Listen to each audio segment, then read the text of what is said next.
سلام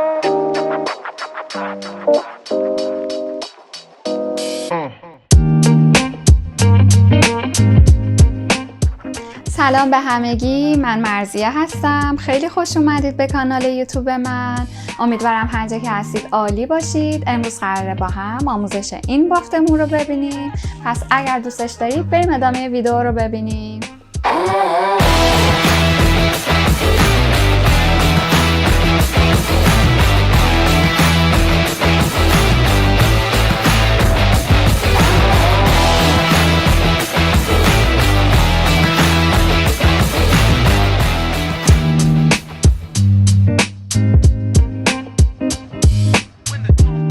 اولین کاری که باید انجام بدیم اینه که قسمت چتری موهامون رو جدا کنیم.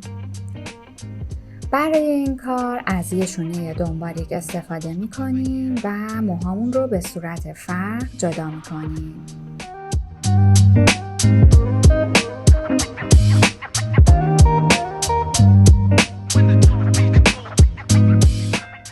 بعد قسمت چتری موهامون رو به صورت یه مثلث کوچیک از بقیه موها جدا می‌کنیم.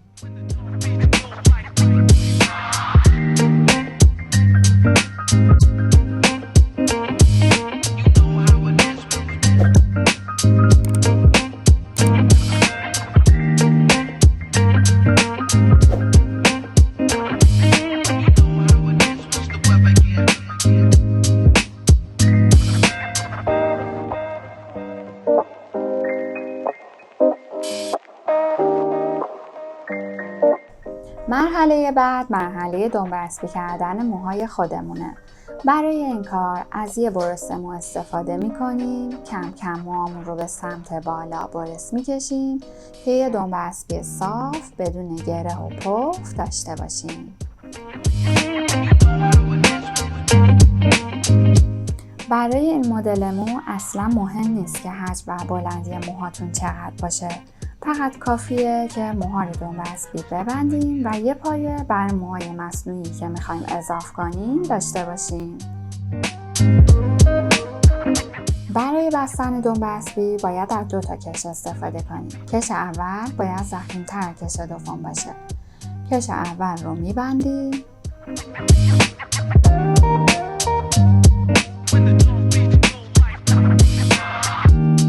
و برای کش دوم از یک کش ظریف‌تر استفاده می‌کنیم و این کش رو دقیقاً بالای کش اول می‌بندیم.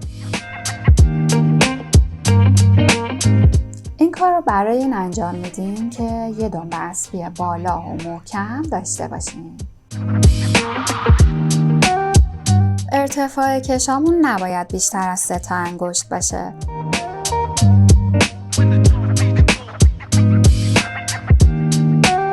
من از موهای مصنوعی 2 سرباز بلوند استفاده کردم، ولی خب شما با توجه به سلیقتون و با توجه به رنگ موهاتون میتونید هر رنگ مویی رو که دوست داشتید اضافه کنید.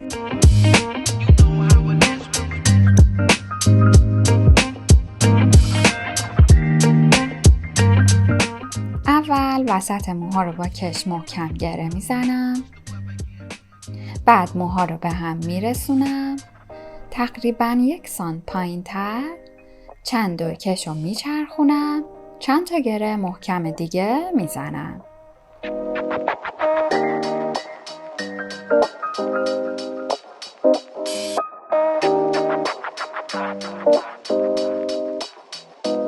شکل نهایی گرمون باید اینجوری باشه.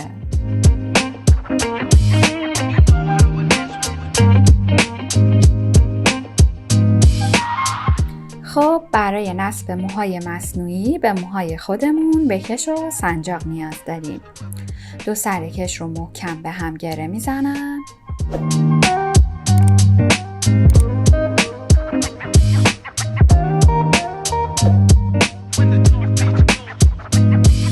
دو تا سنجاق کوچیک از کش رد میکنم. اینجوری.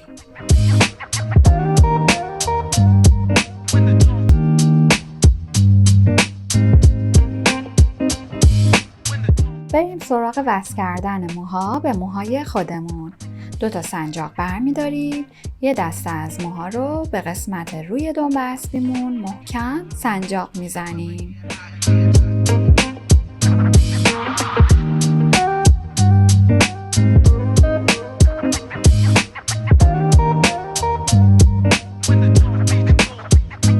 برای دسته دوم موهای مصنوعی هم دقیقاً همین کار رو برای زیر دنبه اسبیمون تکرار میکنیم.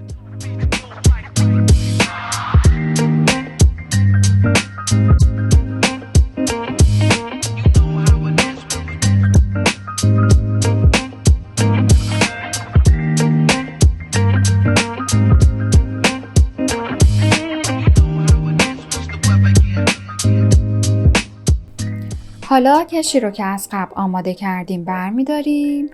یکی از سنجاقا رو محکم به موهامون میزنیم و کش رو تا اون جایی که جا داره دور موها میچرخونیم.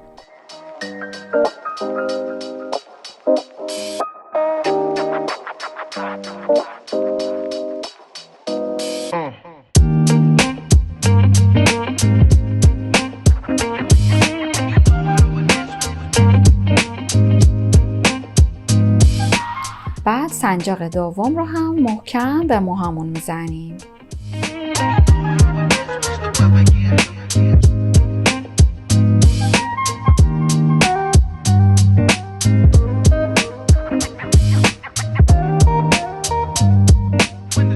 خب بالاخره رسیدیم به قسمت بافتن موها. موهامون رو به 3 قسمت مساوی تقسیم میکنیم و یه بافت ساده معمولی میزنیم.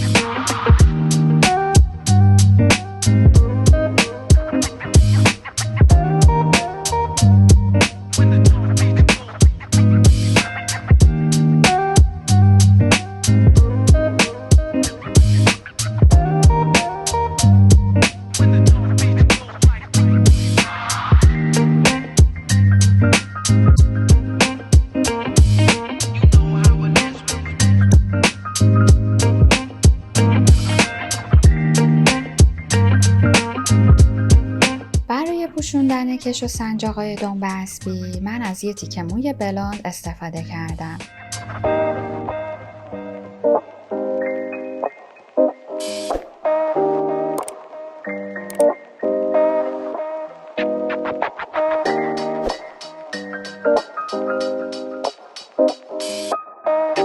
مو رو دور تا دور دنبه اسبی میچرخونم و بعد با تافت و سنجاق محکم میکنم.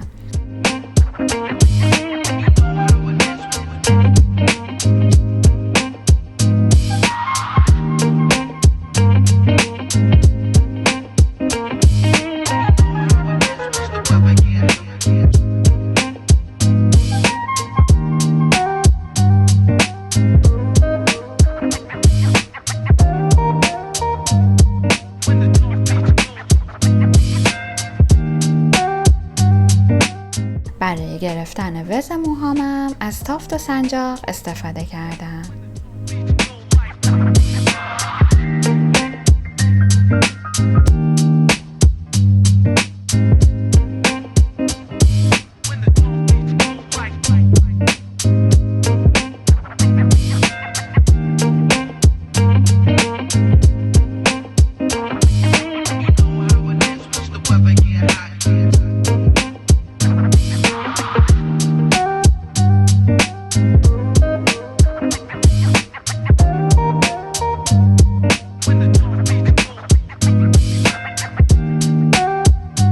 اگر که این ویدیو رو دوست داشتید خیلی خوشحال میشم که حتما لایک کنید و لطفا سابسکرایب کانال یوتیوبم رو فراموش نکنید. اگر ایده یا نظر خاصی دارید لطفا حتما کامنت کنید و اگر که آموزش خاصی مد نظر شماست اون رو هم کامنت کنید. خیلی دوستتون دارم. تا ویدیو بعدی، خداحافظ.